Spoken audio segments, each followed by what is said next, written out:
Hello दोस्तों, जैसा कि देखा गया है कि जो भी नए चेयरमैन बनते हैं अपने कार्यकाल में एक जेपीएससी कराते ही कराते हैं। और जो खियांगटे सर हैं उनका लेट 2026 में जो है वो रिटायरमेंट है, तो एक जेपीएससी उनके कार्यकाल में होना तय है। लेकिन हम लोग देख ही रहे हैं कि अब मेंस के लिए कितना कम समय दिया जा रहा है। लगभग 2.5 से 3 महीने का समय दिया जा रहा है, उसमें सारा चीज़ कवर अप करना बहुत मुश्किल है।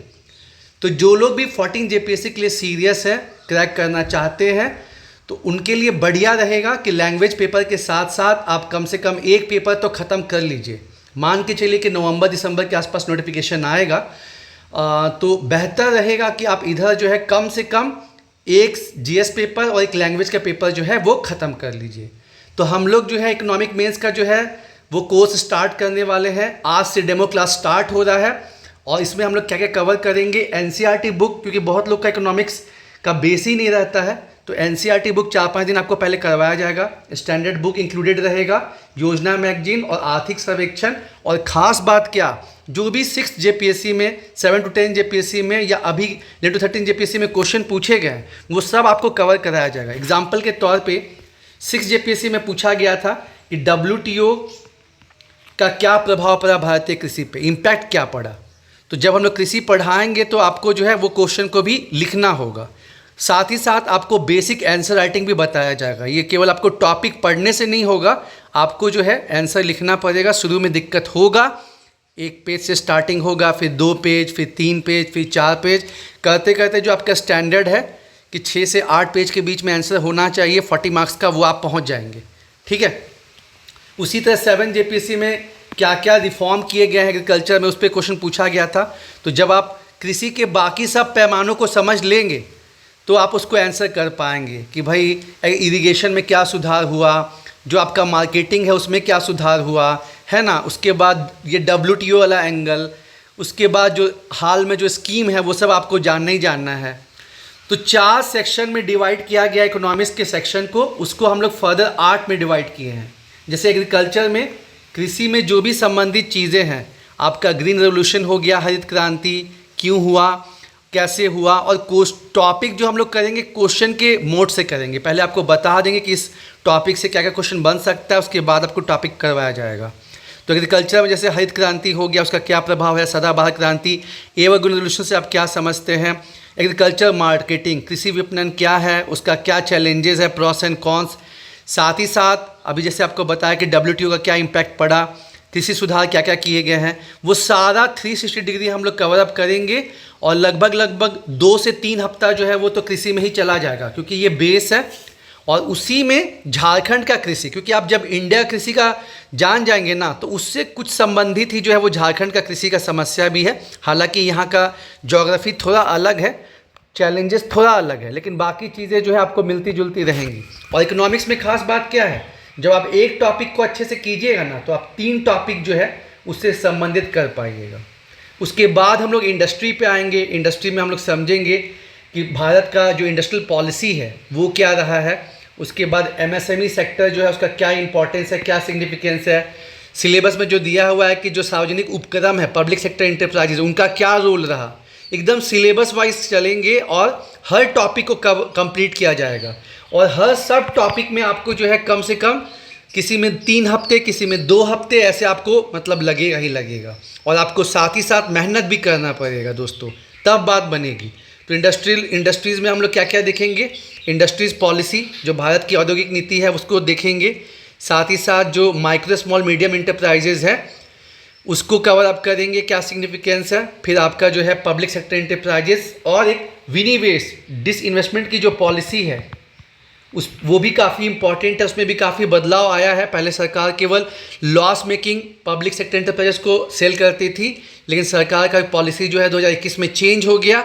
सरकार जो है अब प्रॉफिट मेकिंग वाले को भी करती है। कोविड के बाद सरकार को क्रंच हो गया, फाइनेंशियल स्ट्रेस हो गया, तो देख सकते हैं कि एलआईसी का हिस्सा बेचा गया। मतलब पहले था कि केवल लॉस मेकिंग जो सार्वजनिक उपक्रम है उसी का हिस्सा बेचा जाएगा, लेकिन अब जो है वो पॉलिसी में चेंज हो गया है। साथ ही साथ minimum government, maximum governance, government अपना प्रेजेंस जो है वो हर सेक्टर में कम कर रही है। तो वो क्वेश्चन जो हम लोग देखेंगे। फिर आपका एक सेक्शन तो इसी पे है, उदारीकरण, निजीकरण, वैश्वीकरण। जो भारतीय अर्थव्यवस्था है, आज़ादी के बाद कॉलोनियल पॉलिसीज़ की वजह से जो है मतलब होता है ना, टूट गई थी। हमारा जो सेल्फ सफिशिएंट इकोनॉमी था, आपको उद्योग और लघु उद्योग के बीच में जो ताना बना था वो टूट गया था। मतलब कृषि और लघु उद्योग के बीच में जो हम लोग विश्व में इतना निर्यात करते थे वो अंग्रेज़ों के पॉलिसी के चलते ख़त्म हो गया था। तो हम लोगों ने स्टार्टिंग में बंद अर्थव्यवस्था को अपनाया, विदेशी व्यापार पर उतना ध्यान नहीं दिया, बस ज़रूरत की जो चीज़ें हैं उस पर फोकस किया गया, फूड ग्रेन ऑयल ये सब पे, और बाकी जो है फॉरेन कंपनीज के साथ ट्रेड पे फोकस नहीं किया गया। और इवन दो भारतीय संविधान में ये जिक्र किया गया है मिक्स इकोनॉमी, लेकिन हर चीज़ जो है गवर्नमेंट सेक्टर के हाथ में रखा गया। जो इंडस्ट्रियल पॉलिसी है 1956, उसके वजह से ये सब चीज़ें हुई। लेकिन विद पैसेज ऑफ टाइम जहाँ कंपटीशन नहीं होगा, जहाँ आप अपने मतलब एनर्जी सिक्योरिटी के लिए आप पूरी तरह से डिपेंडेंट हैं, तो फिर कैसे देश जो है वहाँ पे 1985 के बाद प्रॉब्लम स्टार्ट हुई। 1990-91 आते आते देश का हालत ख़राब हो गया। फिर भारत को जो है IMF वर्ल्ड बैंक के कहने पे अपने इकोनॉमी का रीस्ट्रक्चरिंग करना पड़ा, उदारीकरण, निजीकरण, वैश्वीकरण। साथ ही साथ इसका क्या प्रभाव पड़ा, क्या कारण रहा, वो सब देखेंगे। जो क्वेश्चन आया है प्रीवियस क्वेश्चन में वो कवर अप करेंगे। फिर साथ ही साथ जो आपका अंतर्राष्ट्रीय संगठन है WTO, IMF वर्ल्ड बैंक, वो देखेंगे। FDI का ज़रूरत क्यों पड़ता है, फॉरेन कैपिटल का ज़रूरत क्यों पड़ता है, वो कवर अप करेंगे। फिर आपका जो है पब्लिक फाइनेंस बहुत इंपॉर्टेंट है, लोक वित्त 1 3 से 5 सिक्का। इसमें हम लोग समझेंगे बजट क्या होता है, फिजिकल पॉलिसी क्या है। आप जानते हैं कि इकोनॉमी का 2 मेन पॉलिसी होता है, एक आपका फिजिकल पॉलिसी राजकोषीय नीति, और एक आपका होता है मॉनेटरी पॉलिसी, ठीक है, मौद्रिक नीति। तो जो आपका बजट है वो आपका राजकोषीय नीति का पार्ट है, उसी के अंतर्गत बजट आता है। उसके जो कंपोनेंट है सार्वजनिक व्यय, मतलब सार्वजनिक प्राप्ति, पब्लिक एक्सपेंडिचर, पब्लिक रेवेन्यू। इसमें काफ़ी टाइम लगता है दोस्तों। पब्लिक डेप्ट कम से कम 1 महीने का जो है समय ये ले लेता है। लोक वित्त इतना वास्ट है, इसके बहुत कंपोनेंट है। पब्लिक डेप्ट उसको समझने कम से कम 25 से 30 दिन आपको लगेंगे, ठीक है। उसके संबंधित क्वेश्चन भी हम लोग करेंगे। जैसे झारखंड पे क्वेश्चन पूछा गया था, झारखंड के डेप्ट में बताइए, तो वो क्वेश्चन करेंगे। फिर आपका इधर पोवर्टी, हंगर, अनएम्प्लॉयमेंट, गरीबी, भूखमरी, बेरोजगारी, ये सब मिलता जुलता है तो टॉपिक, तो इसको आपको करना है। मैंने आपको बताया ना इकोनॉमिक्स में फ़ायदा क्या है कि अगर गरीबी के कारण देखेंगे, गरीबी का सोल्यूशन देखेंगे, तो आपको कहीं ना कहीं हंगर और अनएम्प्लॉयमेंट का भी सोल्यूशन मिलेगा।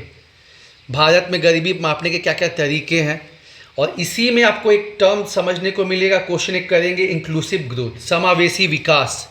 इस बार क्वेश्चन भी पूछा गया 11 to 13 JPSC में कि समावेशी विकास क्या होता है, कैसे किया गया, क्या क्या चैलेंजेस है, वो सब आपको देखेंगे, ठीक है। फिर आपका जो हंगर, इसी से संबंधित खाद्य सुरक्षा, फूड सिक्योरिटी, तो इसमें भी जो आपको कम से कम 2 हफ्ते जो है इसमें लगेंगे, पोवर्टी, हंगर और अनएम्प्लॉयमेंट में। फिर आपका झारखंड स्पेशल, क्योंकि एक सेक्शन जो है झारखंड स्पेशल है, तो झारखंड की कृषि, झारखंड की औद्योगिक नीति, उसमें इंडस्ट्रियल पॉलिसी। जैसे इस बार क्वेश्चन पूछा गया था कि मतलब 1991 से झारखंड का औद्योगिक विकास बताइए, उसमें पॉलिसीज़ को भी जिक्र करना रहता है। संयुक्त में पूछा गया था कि झारखंड में मतलब विकास क्यों नहीं हो पाया, ठीक है। साथ ही साथ जो झारखंड स्पेसिफिक चीज़ें हैं, जैसे झारखंड में जनजाति विस्थापन का मुद्दा है, फॉरेस्ट राइट एक्ट है, पॉल्यूशन है, तो वो सब चीज़ें देखेंगे। फिर आपका inflation, financial inclusion, banking sector, वो आपको कवर अप करेंगे। और जो कुछ टॉपिक रह जाएगा उसको फिर मिसलिनियस में कवर किया जाएगा। तो ये लगभग 4 महीने का आपका ड्यूरेशन जो है उससे कुछ प्लस ही लग जाता है, 10 दिन एक्स्ट्रा, क्योंकि ये हमारा ये 6ठा बैच रहेगा। 7 JPSC के पहले से हम लोग कर रहे हैं। और बाकी जहाँ इकोनॉमिक्स में स्ट्रगल करना पड़ता स्टूडेंट को, हमारे यहाँ के स्टूडेंट का स्कोरिंग काफ़ी अच्छा रहता है, 115 एवरेज स्कोर, 110 115, जहाँ बाकी 90% झारखंड 100 नंबर लाने के लिए स्ट्रगल करता है। हम लोग की 110 115, और हाईएस्ट तो मतलब अभी तो 7 JPSC में प्रदीप को गया था 130, 130 गया था हमारे यहाँ से। प्रतिभा को भी अच्छा आया था 127। और इस बार भी जब रिजल्ट आएगा तो आप देखिएगा अपने यहाँ से 17 लोगों ने जो है वो मेंस क्वालिफाई करा है, तो वहाँ भी अच्छा स्कोर रहेगा। और आज से जो है आपका डेमो स्टार्ट हो रहा है। टाइमिंग जो है आपका टाइमिंग जो है आपका 8:30 पे जो है 8:30 से 9:30 आज डेमो क्लास रहेगा। जो लोग भी इंटरेस्टेड हैं वो लोग व्हाट्सअप कर सकते हैं 6299319155 6299319155। और वहाँ पे आपको बाकी डिटेल दिया जाएगा। क्लासेज जो हैं गूगल मीट पे चलेंगी, वीक में आपको 4 क्लास मिलेगा, ठीक है। और आपको साथ ही साथ आंसर राइटिंग करना ज़रूरी है। जब आपको टॉपिक पढ़ा देंगे तो आपको क्वेश्चन देंगे, और आपको अगर बिल्कुल नहीं आता है तो कोई दिक्कत का बात नहीं है। 2-3 आंसर आप देखिएगा कि बाकी लोग कैसे लिखते हैं, उसके बाद अपना आंसर आप डालिएगा।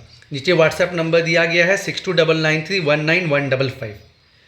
और बाकी आप देखते ही रहते हैं, हम लोग टाइम टू टाइम जो अपना बैच का आंसर राइटिंग है उसका आंसर अपलोड करते हैं। जिन्होंने नहीं देखा, नीचे कमेंट बॉक्स में एक इंग्लिश का और एक हिंदी का जो इसके पहले का बैच है उसका आंसर डाला गया है, वहाँ से आप आइडिया ले सकते हैं कि कैसे मतलब लोग आंसर लिखते हैं।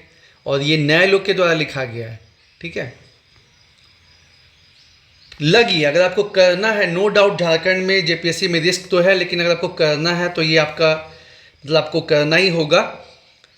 और ये हाई टाइम है कि अभी आप मेंस पे वर्कआउट कीजिए, क्योंकि अभी कुछ वैसा प्रेशर नहीं है, ठीक है यारों। मिलते हैं 8:30 से गूगल मीट पे। हिंदी इंग्लिश बाइलिंगुअल क्लास रहता है, किसी को प्रॉब्लम नहीं आती है। और अब डेमो में आइए, आपको फिर बाकी का चीज़ समझ में आएगा कि कैसे हम लोग कराते हैं। और एनसीईआरटी से हम लोग शुरुआत करते हैं, क्योंकि आपको पहले बेसिक जानना ज़रूरी है। बेसिक जान जाइएगा, उसके बाद हम लोग फिर टॉपिक वाइज जैसे डिवाइड किए हैं कि 4 सेक्शन दिया गया इकोनॉमिक्स में, उसको हम लोग 1 बाय 1, जैसे एक आपका पहला टॉपिक इंडियन इकोनॉमी पे है जिसमें पब्लिक फाइनेंस है, जीडीपी, जीएनपी, एग्रीकल्चर, ये सब इंडस्ट्री, ये सब मेंशन किया गया है। दूसरा जो है आपका पॉवर्टी, हंगर, ये सब बाकी चीज़ों पे, सस्टेनेबल डेवलपमेंट, ये सब चीज़ पे है। नहीं, दूसरा पॉवर्टी, हंगर, ये सब पे है। तीसरा आपका सतत विकास, वो आपका मिसलिनियस में कवर कराएंगे, ठीक है। सतत विकास और संबंधित चीज़ें, एलपीजी, डब्ल्यूटीओ, ये सब वाला चीज़ है। और चौथा जो है आपका झारखंड स्पेशल है। तो ये सारी चीज़ों को हम लोग ऐसे टॉपिक वाइज डिवाइड कर दिए हैं। आप आइए, डेमो क्लास करिए, आपको बहुत आइडिया लगेगा यारों।